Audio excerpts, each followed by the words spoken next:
디젤 차량 운행에 꼭 필요한 요소수 품귀로 인한 대란이 자칫하면 내년 농사에도 영향을 줄 수 있다는 우려가 커지고 있습니다. 요소 비료를 만드는 재고가 전년 대비 5분의 1 수준으로 거의 바닥난 데다가 요소값이 급등하기 때문입니다. 보도에 김상우 기자입니다.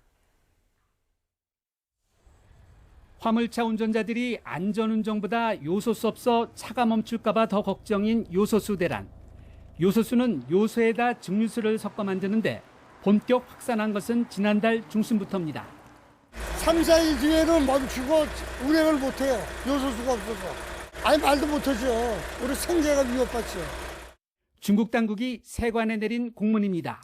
별도의 검역 없이 수출이 가능했던 요소나 칼륨, 인산 등 총 29종의 품목을 엄격한 검역을 거치도록 했습니다.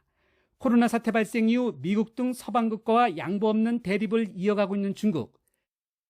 올 들어 호주산 석탄 반입을 중단했고 그 바람에 자국의 전력에 문제가 생기자 요소 수출을 사실상 금지한 것입니다. 석탄에서 암모니아를 추출해 요소를 생산하기 때문입니다. 보통 국내 요소 수입의 3분의 2가 중국산인데 올해는 유난히 중국산 비중이 커져 9월까지는 97% 정도였습니다.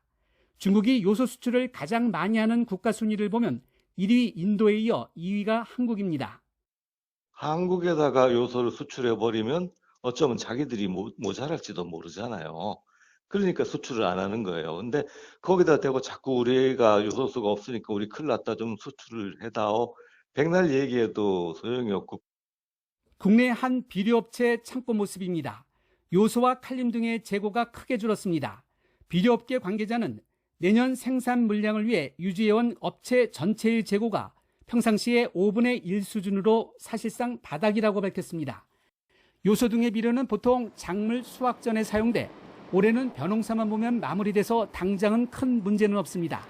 하지만 요소 수입 자체가 어려워지면서 수입가가 급등해 현 유통가의 2배 인상이 불가피해서 내년 농사에도 영향을 줄 수밖에 없다는 지적입니다.